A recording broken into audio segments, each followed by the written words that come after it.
Hi folks. Today we're going to talk about conclusions that you can draw based on diagrams or information that's given and the justifications for them. So you're going to need to reference your reasons for proofs sheet that you completed a while back. So if you don't have that out, which you wouldn't have known, go ahead and open it up, have it ready, and let's go ahead and start. We're going to be using other theorems that are not on this reference sheet, but for the most part, the reasons for proofs sheet will help you with the justifications. So in the first instance, we have triangle ABC, and it says it's isosceles, which means that at least two sides are congruent. And it has a base of segment BC. So I'm going to go ahead and draw that. I'm going to make a diagram. Here's an isosceles triangle. And the base is segment BC. And if this is the base, that means that these two are the legs. So these should be congruent to each other. And it's triangle ABC, so this should be vertex A up here. So some things that I can conclude about this figure. Since it is isosceles, I can conclude that these two legs, these two segments are congruent to each other, right? So I can say that segment BA is congruent to segment AC. And it naturally follows that the length of BA should be equal to the length of AC. Those two I can conclude because it was an isosceles triangle. So the definition of the isosceles triangle is the justification. Definition of isosceles triangle. Now, with isosceles triangles, we also know that their base angles are congruent. So the angles that are opposite of these legs. So I can say that angle B is congruent to angle C. Take a moment to see why. Can you find why? What is that theorem that talks about isosceles triangles having base angles that are congruent? That's the isosceles triangle theorem. So this is kind of what we're doing today. We're taking the information that's given or the diagram, we're making our conclusions, and then we're justifying each one, because what you're going to be asked to do later on is a two-column proof, which we've talked about, one or two times, but not very much. So you're going to practice more with it, and you have to list your conclusions and your justifications for them. So today in class, we're practicing finding those justifications for the things that you know. So the next figure that we have is right here. It says that segment AB, right here, perhaps we should have points on here. So segment AB is, what's that? Perpendicular to segment BC. Well, if the segments are perpendicular, what does that mean about this angle B? Measure of angle must be 90 degrees. Why is that? For two segments to be perpendicular. It means that they have a 90-degree angle formed between them. So this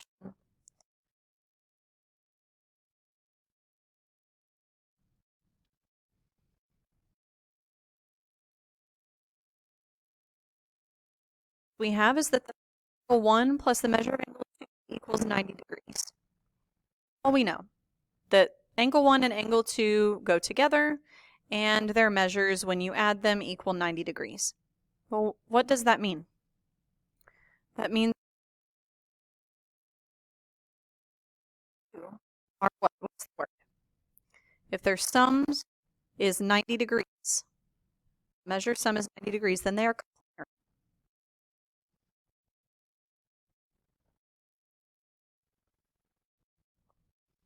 That's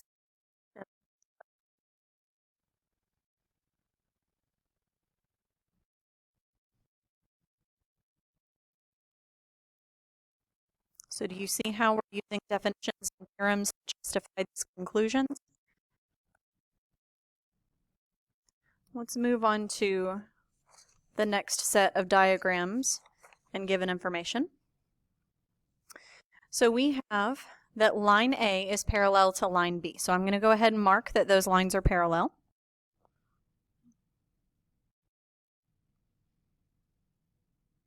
Okay. So if they are parallel, that means that I have a pair of parallel lines cut by a transversal. So what conclusions can you make about these angles? Well, if the lines are parallel and they're cut by a transversal, tell me about angles 1 and 5. What are they?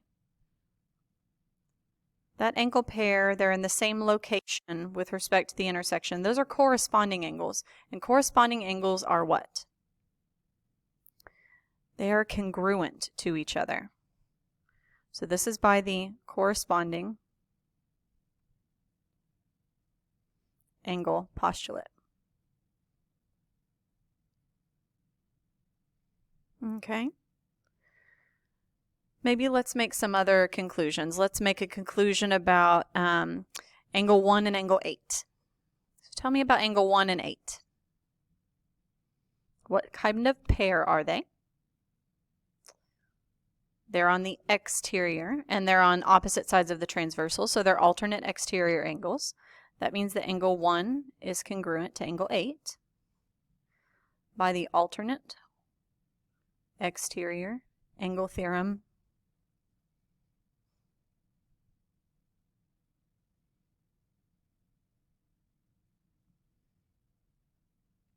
Okay. What about angles 5 and 8? Angle 5 is congruent to angle 8. Why? There's a couple different ways. The first one that we notice is that angle 5 and 8 are vertical angles, right?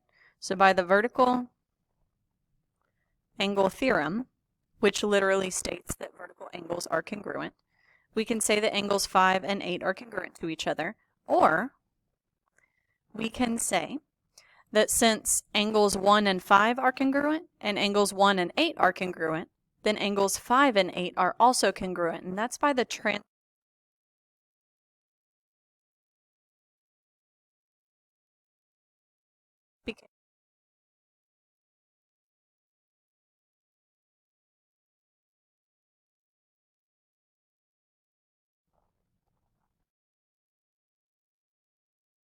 So what about in the second diagram on this page?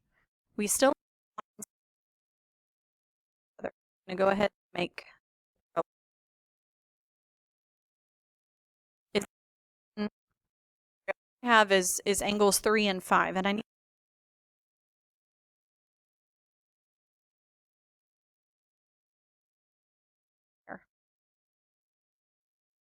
they're all lines. These are same side or consecutive interior angles. They must be what? They must be supplementary. So their measures add to 180 degrees. Same side interior angle theorem.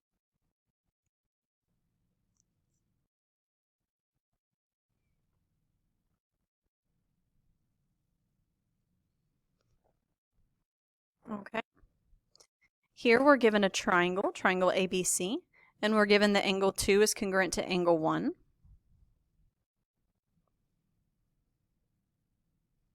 So what can you tell me about this triangle if we have these two angles that are congruent?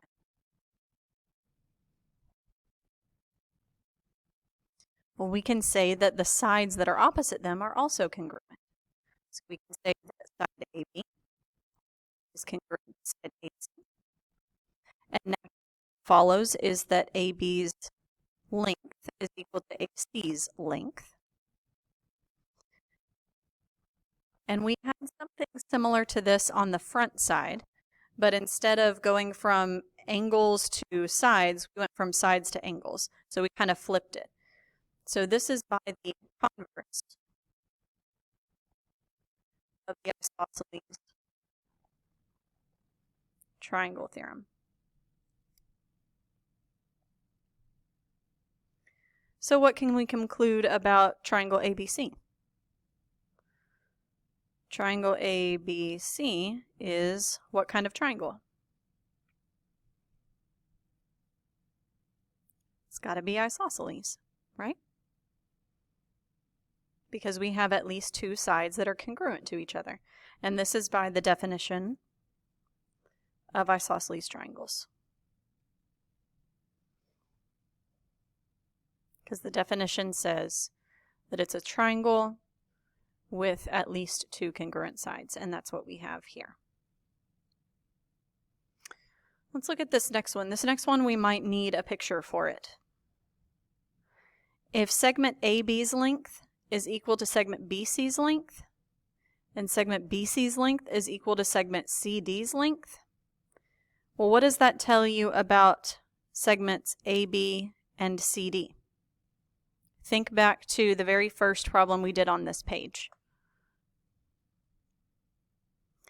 If this is equal to this, and this is also equal to this, then tell me about these two. They must also be equal. AB must be equal to CD, and that's that transitive property again. That value of equivalence passes through from AB to BC and from BC to CD. So it translates, it's transitive. So the transitive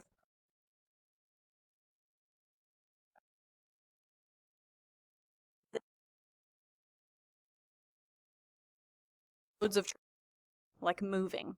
And so why whenever I go from one value to its equivalent value and then to another value, it makes sense to me that that value, that equality, moves through from the first to the last.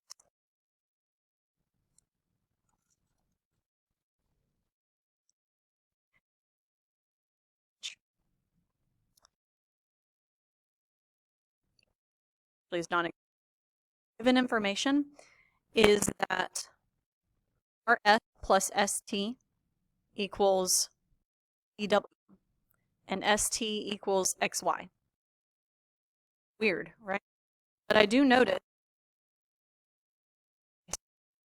So tell me about this. What did you do with this? Length from XY equals the length from ST.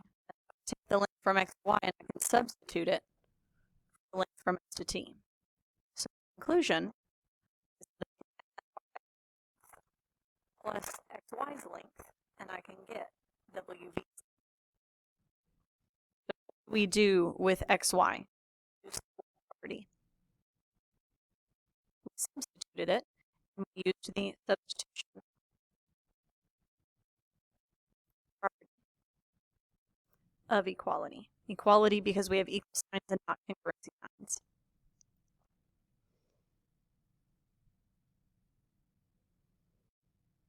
Okay. Let's talk about the next one. Angles 1 and 2 are complementary. Angles 3 and 2 are complementary. So what does that tell you? If angles 1 and 3 are both complementary with angles 2, then what does that tell you about angles 1 and 3? It tells you that angle 1 must be what? Angle 1 must be congruent to angle 3. It does. It must be congruent. So if the measure of angle 1 plus the measure of angle 2 equals 90 degrees, and the measure of angle 3 plus the measure of angle 2 equals 90 degrees, both of those by the definition of complementary, then it follows that angles 1 and 3 must be congruent to each other. Or I guess perhaps we should have said the measure of angle 1 equals the measure of angle 3. And that's by the transitive property again.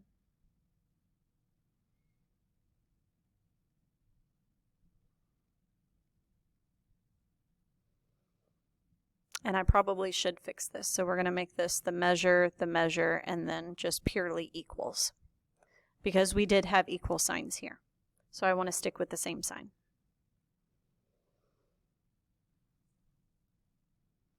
Okay, last two.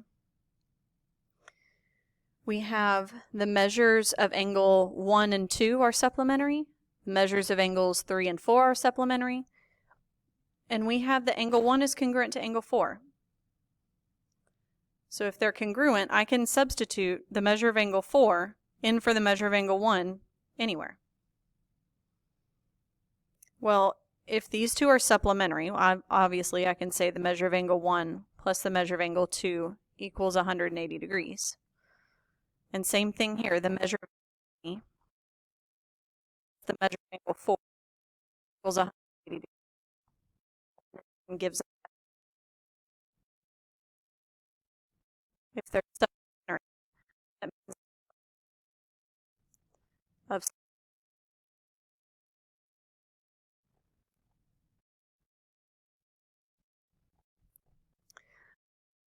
and 4 are congruent to each other. What does that tell me about angles 2 and 3?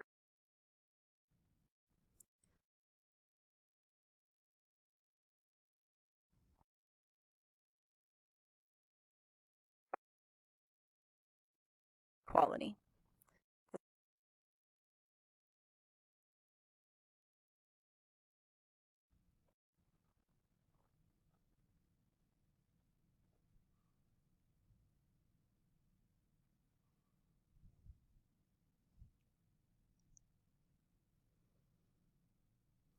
And finally, our last one, we're given that angle 4 is congruent to angle 5. What does that tell me about these two lines, line A and line B? If these are an alternate interior pair and they're congruent to each other, that means that line A must be parallel to line B. That's by the converse of the alternate interior angle theorem.